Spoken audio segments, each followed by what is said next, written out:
আজকে আমাকে চা করে এনে দিয়েছে আমার ছোট ছেলে। তো সকালবেলা আজকে আমাদের চা খাইতে খাইতে অনেক লেট, ওদের স্কুল ছুটি। এই জন্য মানে সকালবেলা উঠে একবার ঘুম দিছি, একদম বেজে গেছে সকাল 9:30। আর ছোট ছেলে উঠে আজকে স্কুল ছুটি ছিল বলে আমাদের চা করে নিয়ে এসে খাওয়ালো। মানে আমি একটা খাবো আর ওরা দুইজন মিলে একটা খাবে আর কি। ওরা বিস্কিট দিয়ে ভিজাই খায়, খেয়ে মানে বড়জন একটু চা চুমুক দিয়ে খায়, ছোটোজন আর চা খায় না, খালি বিস্কিট ভিজাই খায়। এই জন্য 2 কাপে আমাদের 3জনার চা। আসসালামু আলাইকুম। তো হচ্ছে চাটা খেয়ে আজকের দিনটা শুরু করলাম। চা খাওয়া শেষ হতে হতেই দেখছি একটা মুরগিওয়ালা জোরে জোরে চিল্লাচ্ছে দেশি মুরগি বলে। তো তাড়াতাড়ি মানে ডেকে টেকে নিয়ে বাবুকে ছোটোটাকে পাঠাইলাম যে যাও যে একটু মুরগি নিয়ে আসো। তো 2টা মুরগি ও নিয়ে আবার হচ্ছে সেটা জবাই করে দিচ্ছে। কি দেব? পলিথিন গামলা দিলে হবে না? আচ্ছা, ধরো ক্যাশ ধরো। এই আব্বু বলবা গিলা পরিষ্কার করে দিতে। মাশাল্লাহ, আলহামদুলিল্লাহ, আমার ছোট ছেলেটা কাজ কামে প্রচণ্ড রকমের পটু। তাকে আমি যে কোনো রকমের কাজই দিই না কেন, সে 100% দেওয়ার চেষ্টা করে। সেটা একদম সুষ্ঠুভাবে কাজটা করে এনে তারপর আমার হাতে দেয়। তুমি যদি পড়ে যাও কি হবে টুইঙ্কেল? বলো। আজকাল খালি এদিক ওদিক ঘুরঘুর করে না?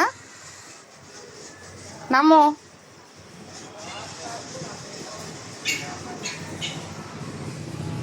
নামেন, নামেন সুন্দরী। ও সুন্দরী, টুইঙ্কেল।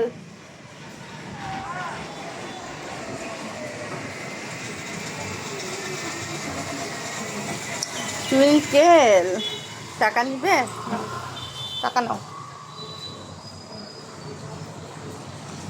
আমি টাকা নিয়ে দাঁড়াই আছি যে এই বারান্দা থেকেই ওই চাচাকে দিয়ে দিব, কারণ হচ্ছে বাবু উপরে এসে আবার টাকা পাঠাবো, নিচে যাবে, গরমের মধ্যে ওর একটু কষ্ট হয়ে যাবে, এই জন্য উপর থেকে টাকাটা ফেলে দিব।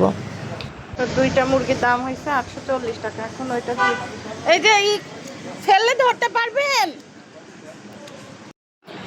একটু অলসতা করে একটু নিচে নামার আলসেতে টাকাটা আসলে এভাবে ছুঁড়ে মারলাম।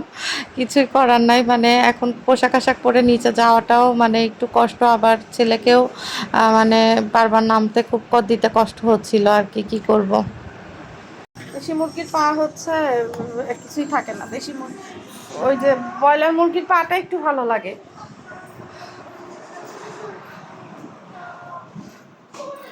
এর মধ্যে একটা মোরগ ছিল আর একটা মুরগি যত সম্ভব।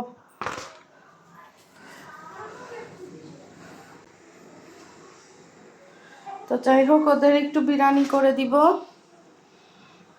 2টা নিয়েছি, একটা মুরগির বিরিয়ানি করি আর একটা হচ্ছে রেখে দেই, কারণ অত গরমকাল তো এত বেশি।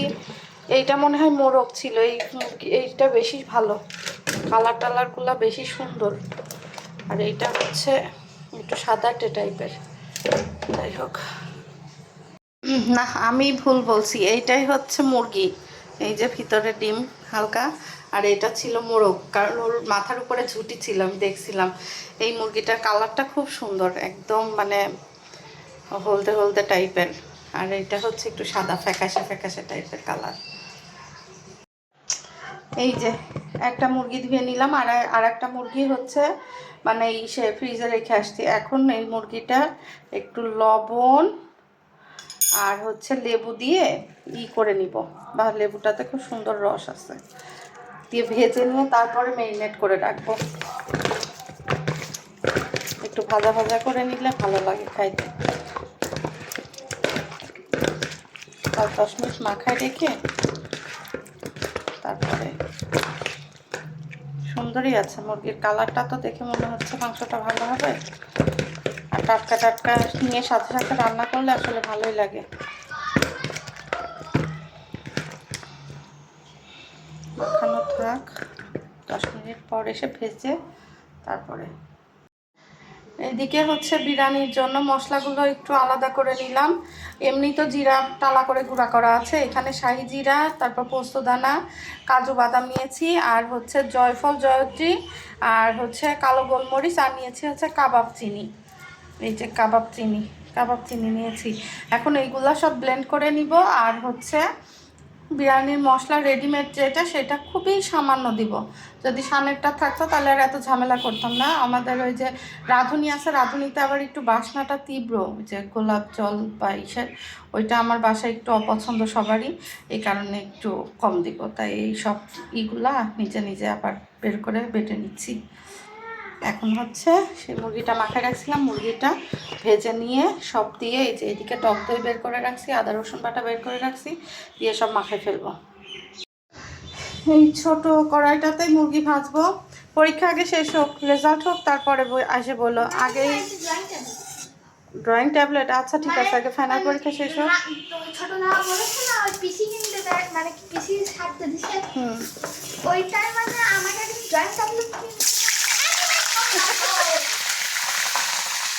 বেশি কথা বলছি এই জন্য দিয়ে দিলাম। যাও, পরীক্ষা শেষ হোক, তারপরে এসে এইসব গান করবা না। অর্ধবার্ষিকে কোনো প্রাইজ হবে না, বার্ষিক পরীক্ষা। তো সকাল সকাল মুরগিটা ভেজে মেরিনেট করে মাখাই দিয়ে রাখি, যাতে মানে আর কোনো ঝামেলা না থাকে। কারণ বিরিয়ানি করলে এর সাথে এক্সট্রা আর কোনো ঝামেলা নাই। ডিম টিম বাবুরা অত পছন্দ করে না, যদি বলে খাবো একটু সিদ্ধ করে দিব, বাস হয়ে যাবে। ফুটিস না। এই যে মুরগি ভেজে ওর মধ্যে একদম ওই যে যেগুলো কাঁচা মশলা দেখাইলাম সেগুলো সব এর মধ্যে বেটে নিয়েছি। এর মধ্যে এর মধ্যে আর একটু শুকনা মরিচ দিয়ে দিয়েছিলাম, আর 4-5টা কাঁচামরিচ, আর 4টা এলাচ দিয়েছিলাম। কারণ এলাচ ওই ভাতের মধ্যে পড়লে বাবুরা খুবই অপছন্দ করে, এই জন্য আর কি।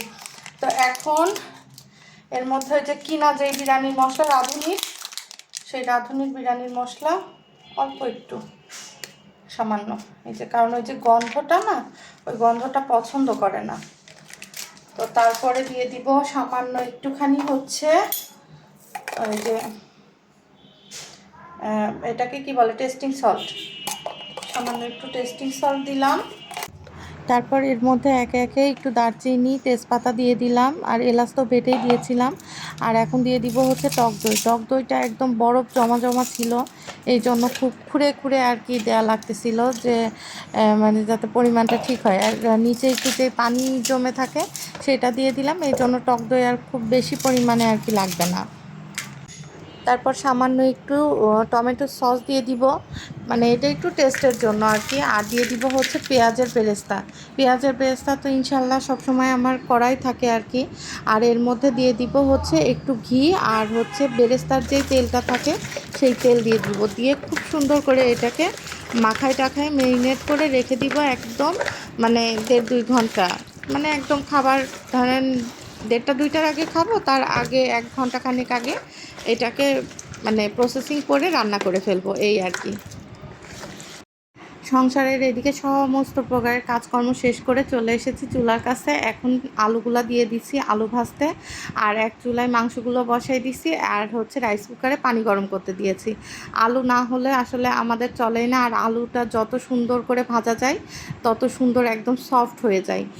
আর আলুগুলাকে ভেজে তুলে নিয়ে এখন সেইগুলার মধ্যে একটু চিনি ছড়াই দিচ্ছি, যাতে আপনার হচ্ছে মানে জিনিসটার ভিতরে, আলুটার ভিতরে একটু মিষ্টি মিষ্টি ভাব আসে, তাহলে আলুটা খেতে একটু বেশি সুন্দর লাগে। আজকে যেহেতু মোরগ দিয়ে রান্না করতেছি, এই জন্য এটা হচ্ছে মোরগ পোলাও, তাই একদম পোলাও চাল ধুয়ে নিয়েছি।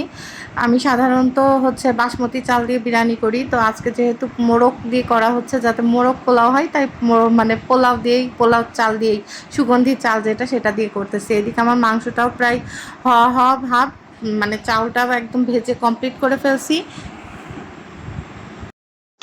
এদিকে চাউলে পানি দিয়ে দিছি, আর এইদিকে একটু আলুগুলা এর মধ্যে দিয়ে দিচ্ছিলাম। এখন আমি মাংসগুলো উঠাই রাখবো।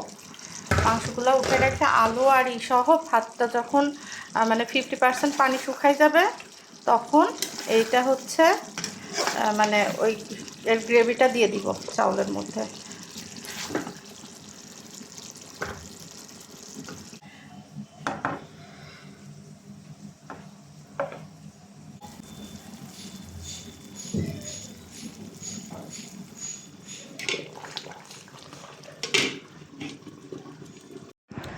চাউলটা অলমোস্ট 60% হওয়ার পরে এর মধ্যে সামান্য একটু গুঁড়া দুধ দিয়ে তারপরে হচ্ছে মানে আর তার আগে তো ওই গ্রেভিগুলো এর মধ্যে দিয়েই দিয়েছি, দিয়ে একটু গুঁড়া দুধ দিয়ে কাঁচামরিচের বোটাগুলো কিন্তু একটু মাথাটা কেটে কেটে নিয়েছি, নিয়ে গিঠায় দিলাম, দিয়ে ওর উপর দিয়ে হচ্ছে পেঁয়াজের বেরেস্তাগুলো দিয়ে দিলাম, দিয়ে তারপরে মাংসটা দিব। মাংসটা এইভাবে দেওয়ার কারণ হচ্ছে এই পোলাও চালটা তো এখনও ফুল হয় নাই, এটা একটু দমে দিয়েছি নিচে তাওয়া দিয়ে। আমি যদি চাউলের ভিতরে মাংসটা দিতাম তাহলে কি হয়, এই মুরগির মাংসগুলোর রসটা ফুল টেনে নেয়, তখন হয় কি মাংসগুলো কেমন যেন একটু ড্রাই ড্রাই ভাব চলে আসে। আর যেহেতু এটা দেশি মোরগ, একটু তো এমনিই শক্ত ভাব আসবে, এই কারণে আর কি উপরে দিয়েছি। এই যে আমার বিরিয়ানি একদম 100% কমপ্লিট, মানে বিরিয়ানি বলেন আর মোরগ পোলাও যেটাই বলেন না কেন। তো এখন ওদেরকে খাবার দিয়ে দিব। আর আল্লাহর রস্তে গরম পড়ে তো ডাইনিংয়ে খাওয়ার কথা ভুলেই গেছি, সারাদিন এই বিছানার মধ্যেই খাওয়া হয়, মানে এই আর কি চলতেছে সারাদিন। তো দুই ভাইকে খাবারটা দিয়ে দিয়ে এসির মধ্যে না বসলে আসলে গরমে খেতেও কষ্ট হয় ওদের, এই জন্য কিছুই করার নাই, বিছানাতেই দেয়া হয়। দুপুরে খাওয়া দাওয়া শেষ করে বাবুদের ম্যাম আসছিল, ওরা ম্যামের কাছে পড়ছিল আর আমি একটু ঘুমিয়ে গিয়েছিলাম। সন্ধ্যার পরে আবার লাইভ আছে।